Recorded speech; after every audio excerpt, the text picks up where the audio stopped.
Welcome to the Real Estate Espresso Podcast, your morning shot of what's new in the world of real estate investing. I'm your host, Victor Menasce. This is the weekend edition where we interview notable people from the world of real estate investing. Today is no exception. We've got a great guest. Today's show is an extract of a larger conversation that I had with my dear friend Robert Helms earlier this week. All the way from Dallas, Texas. Welcome to the show, Robert Helms.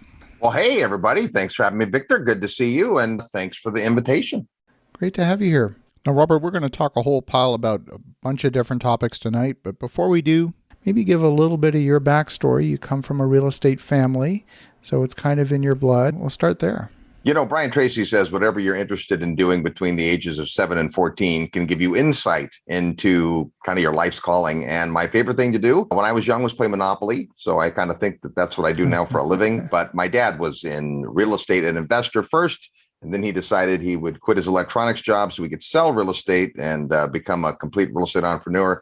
And you knew my dad. He was an amazing guy. He really inspired me. Now, you know, I grew up in a household with a sister who has no interest in real estate, even though she did sell her house and pocket $1 million in equity. She, you know, just did that by accident. And so I got a lot more strategic about it. And the first commission I made, I bought a 2-unit property and I lived in one half and rented the other. And then I just started collecting properties and kind of haven't looked back.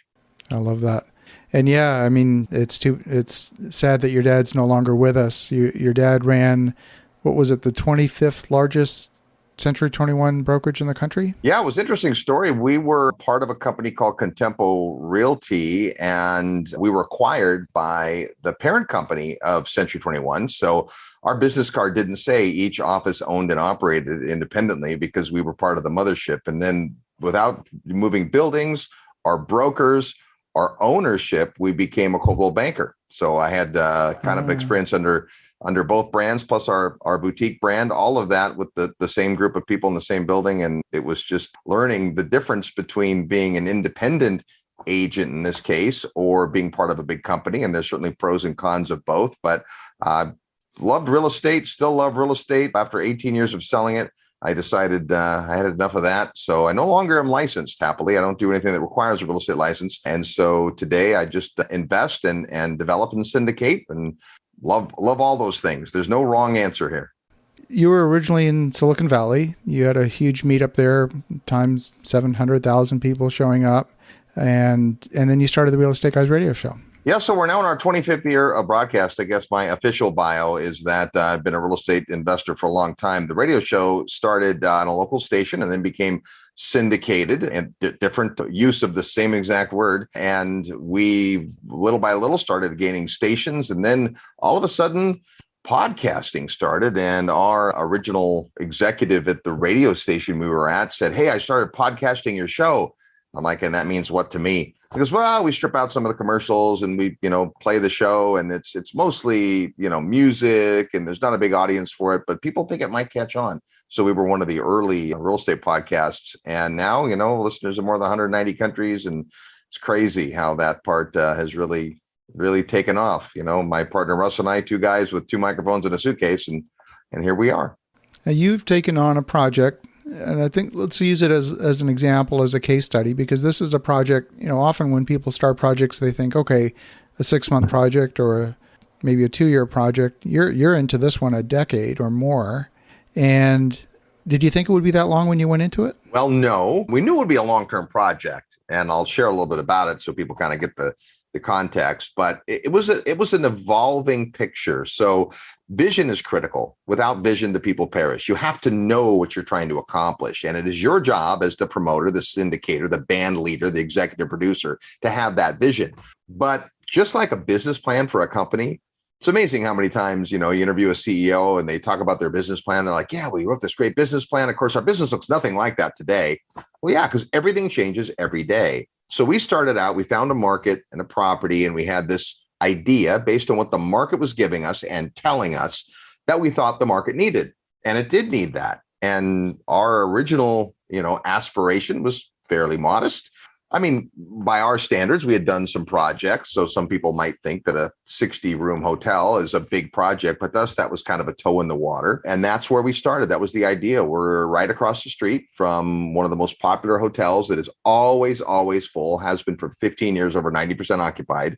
They don't really want to expand, even though they might have a little room to do so. And we thought, man, we kept seeing them, sold out, sold out, sold out. They do weddings and not all the people attending the wedding could stay at the hotel. We're like, man, we're right across the street. We could build, an overflow hotel. We could just have space where people could stay, be close and just kind of, be synergistic with that property, which we are to this day. But it kind of grew, a mind of its own in many ways. But what happens is what we've been talking about. As the market hands you new information, you have to bob and change. So today, we're the single largest hotel by room count in the country.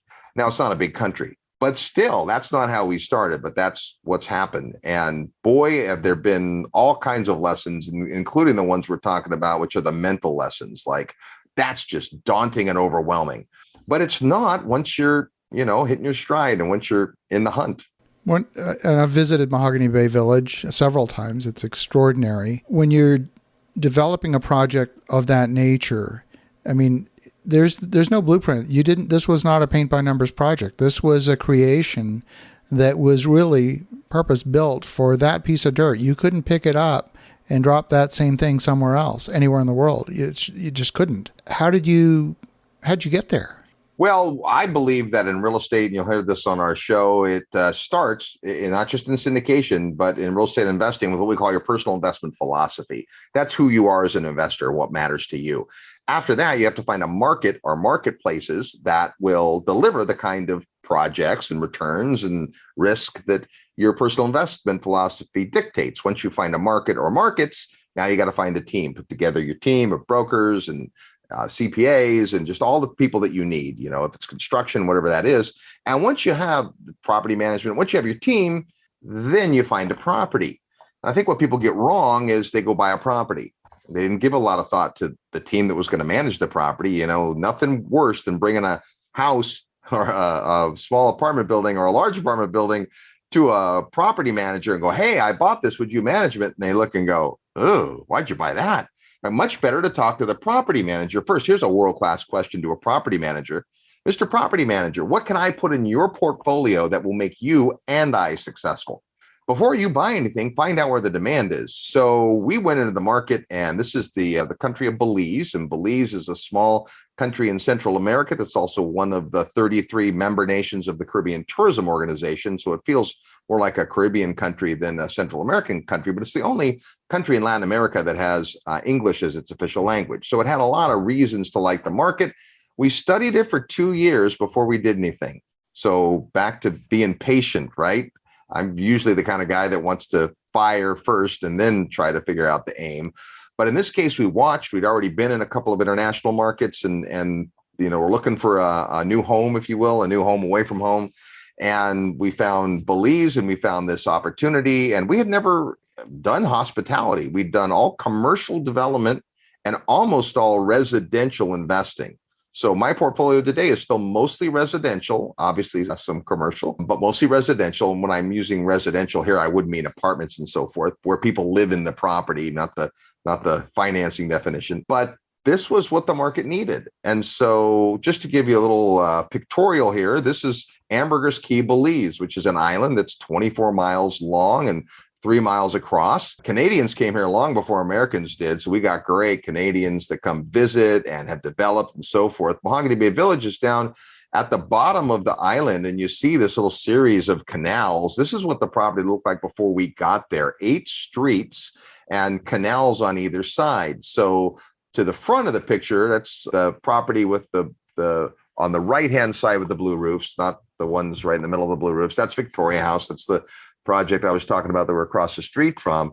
And that's the sunrise side. And we're over on the back in the lagoon. And what do you do with that? But to your point, Victor, that was already out of the ground. So we looked and we decided that the market needed a lot of overnight rentals because it was very expensive to stay there. And as more people were moving there, the market also needed places for people to live or retire. A lot of people want to retire in the Caribbean and the sunshine, lower cost of living, that kind of thing. And so that's what we set out to do. And our inspiration, our vision was British colonial architecture.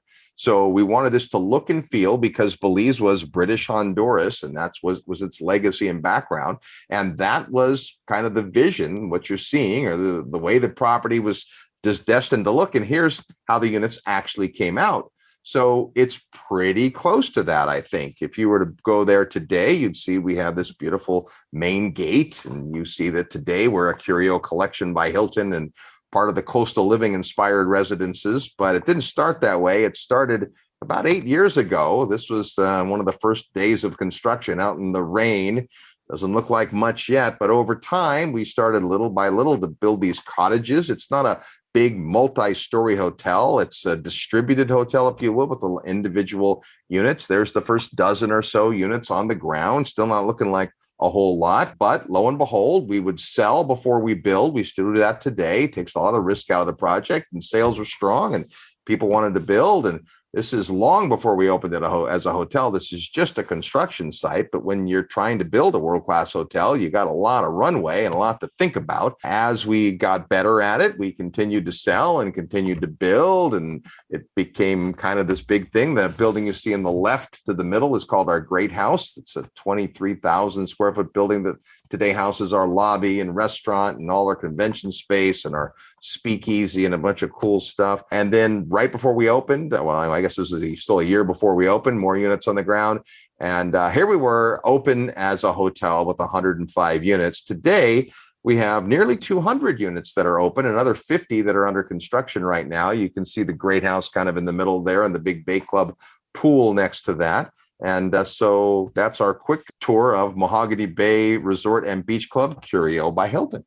Now, this particular project, you didn't really have the infrastructure locally to build this entire complex. The story around how that got put together, I mean, you didn't have to just pull the money together and boom, there was a hotel. You had to do everything. Well, we had absolutely hoped, we went to the market, and Beth is all ears, trying to understand who's here. Resources are available. What kind of teams are in place? We found out that Belize has some extraordinary craftsmen when it comes to wood, especially because they've been building, and they're still a net exporter of hardwoods and softwoods, and they've been building with wood for 100 years there. So rather than build with concrete and steel, even though our big Great House is built that way, it's wrapped in wood, so you wouldn't be able to see that. We decided to take a page out of the Belize playbook and find out what Belize was great at. And so more than 90% of every building that we have is sourced with materials that come from Belize, which is a big win for a lot of reasons. But we wanted to hire a general contractor. We interviewed anybody of substance, and there's a couple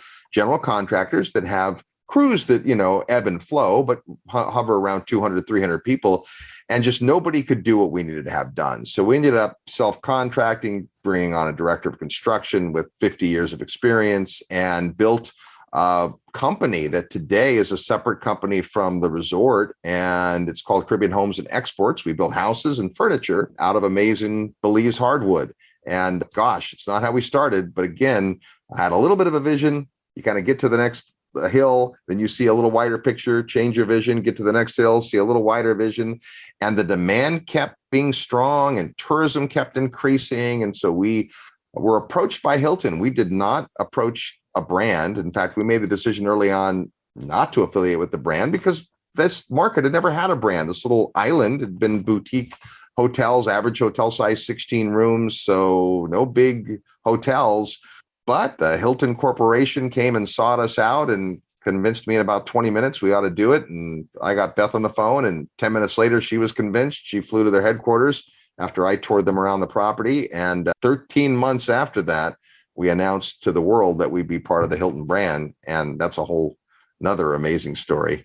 But it's a scaled project for sure. And to your point, we had to figure it all out. We had to figure out sewer. We had to figure out, pretty much everything. If it's not a fish or a coconut, then it gets imported, right? It comes from somewhere else, not this little island. So supply chain, logistics, oh my gosh, it was a lot. Still is. And the construction was primarily done on the mainland, and the assembly was done on the island. Yep, exactly. Beth says at the island, we don't have a construction project. We have an erection project, which always makes me giggle. But we build the project. We used to flat pack. Now we kind of completely manufacture the homes and bring them over on a barge. It's great that every house is on the canal. The barge literally just pulls to the back of the lot, and then we lift over the pieces, and it's just like a big Lego set. But it's extraordinary to watch. We have a house landing tomorrow, so I've got my crew out there ready to take pictures, because if you don't catch the 2-hour window, it goes from being a bare piece of land with pilings to a finished structure in about 2.5 hours. It's challenging because Ambergris Caye is basically, it's a sandbar. So how do you build, you mentioned pilings, how do you build anything that's on a stable substrate? Yeah, and that is the challenge. So it's this is another mentality. Now, those of you in construction already understand this, but this blew my mind. I'm out there with Ken, our director of construction, and he's showing me how the pilings are going in. Pilings are all 25 feet long and they're the same length, but when they go into the ground, they're at different heights because they're going down to bedrock, and that's the coral foundation of the island. And then we laser sight them, and now they're the right, length, and it's an amazing process to watch. But he says, Robert, where the ground is, where we're standing, doesn't mean anything to the construction of this building. This building is anchored to the bedrock, and the sand can shift and move and change. And as long as, we're here, it's going to be either 3 feet or 4 feet or 2 feet above the ground level, right? Sand moves and water moves. I'm like, wow. The Great House, even more so. Another paradigm breaker, where they say that they're not making any more land. Well, all the land that you see here on the left-hand side where that pool is in that Great House used to be part of that big body of water. We pretty much made that land. So another paradigm to break. But yeah, it's something, every project, if you're new to it, it's easy to get overwhelmed, but don't. Just stick to the path, find great mentors, figure it out. The more, they say too many chefs in the kitchen, but I don't know. I like to have a lot of smart people around me. You can figure it out. And this has definitely been 8 years of 2 steps forward, 1 step back. And we'll often lament that some unique issue will come up. We call them the Belize bumps. Oh gosh, can you believe this thing happened? And we just smile and go, well, we're that much further ahead of the next person coming into the market. So, you have to approach it with that constant student attitude. You never know it all. Just when you think you've seen it all, well, here comes something new.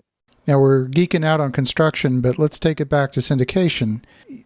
You couldn't just go to your local community bank and get a giant bank loan for this particular project. How did you finance it? Yeah, so we took a really unique approach. And what we did is, because we're real estate investors first and foremost, we wanted to create an opportunity for investors to come alongside. How do you buy 3 hotel rooms inside of a Hilton hotel? That's a hard thing to do. Well, we created a scenario where we could do that. And this is a series of individual syndications.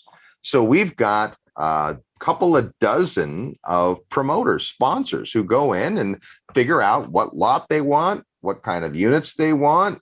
They handle the raise and they go out and tell the story. And so rather than us just go get a bunch of money from a hedge fund, we said, no, let's empower a bunch of individuals to go out and kind of cut their teeth on syndication. The average syndication here is under $1 million. So that's pretty easy for folks to raise. We certainly help them to do that. It's not a franchise or anything like that. They got to go figure out on their own a lot of it, but they can learn. And lo and behold, we've had several people that have done 3, 6, 18 lots. And then we have had some people that have tried and not gotten the ball over the line. But it was a unique way to go to market and allowed us to now create this kind of army of syndicators that when we have our next phase and our next project, they're set, they're ready to go. So it's just a different way of doing it. Rather than us try to do one giant $200 million syndication, we have a bunch of small promoters that go out, and when they're done and they've raised capital, they don't have to worry about where their next deal is coming from. They just take another lot and go do it again. Now, so this was funded 100% out of equity. You have no debt. The only debt that exists on this property comes from the Social Security Board of Belize, who again came to us, approached us. Beth and I sat in a meeting with the head of the Social Security Board, who said, we have never funded a private project, but we would very much like to put some money to work with your project. We have 2 forms of income, the contributions from the people that work in Belize, and then we have our investments. Beth and I went, you have investments? Like, I don't know about Canada, but our Social Security Board doesn't have any assets, any investments, any of that kind of stuff. We're severely underfunded, right? But they were They were whole, they were flush, they were good, and we didn't need any money. So we politely turned them down, and they were very insistent. So we took a loan to build the Great House building, which was going to be the last thing we built. We have an amenity budget out of each sale that goes towards building all the amenities, the Bay Club, the Beach Club, all the, fun and games. But to build a big building like that, you had to have sold through most of the inventory to have the budget for it. And we said, well, we could do this. If you're confident in our ability to sell and what we've built so far, we could, borrow that into the future. Now, in hindsight, it was good to do for the relationship, but we pretty much had all the money to pay that loan back sitting in the bank the whole time. So, in fact, you construction guys and development guys love this. When you get a construction loan, they don't give you all the money, right? You spend some money to do some work, and then you get reimbursed, a draw, right? And then they come out and inspect to make sure the work's been done, and so on. So the guy finally comes out from the Social Security Board, who's not actually from the board, but hired by them to physically inspect and making sure that we're ready to have our first draw. And the building's 90% finished. And I'm walking through. I just happened to be the guy on campus. That would normally be Beth's job, but I was there. So I showed him through, and he was like, wow, this is beautiful. This is amazing. Where's the building that we're financing? I said, this is the building that you're financing. And he's like, but it's already finished. And I said, well, we couldn't wait, which I thought was funny, but he wasn't laughing. He's like, yeah, how did you build it? I said, we didn't need the loan. We took the loan because it made good political sense for us to take the loan. And it was a very reasonable loan, which is kind of rare in third world countries, but, government agency. And it was great for them. It's great for us. But other than that, no, there's no financing on any of it. That's one of the downsides to the market. If you can't buy with financing, right? But the opposite side of that coin is, having developed in Mexico, we started in Mexico when there was no financing. When we left Mexico 8 years later, there was tons of financing, and the prices all tripled, because that's what financing does. Student loans make college more expensive. Car loans make cars more expensive, not less. So when do you want to get, you'd like to have leverage, but you want to get into the market after the price has gone up because of leverage or before? I love that. Well, we could probably talk well into the night. I love my conversations with Robert Helms. If you ever get the opportunity to visit Belize, and I encourage you to do so, you definitely want to check out Mahogany Bay Village, a Hilton Curio Collection Property. And you definitely want to connect with Robert through the Real Estate Guys radio show. He has the most amazing guests on his show. As you think about that, have an awesome rest of your weekend. Go make some great things happen. I'll talk to you again tomorrow.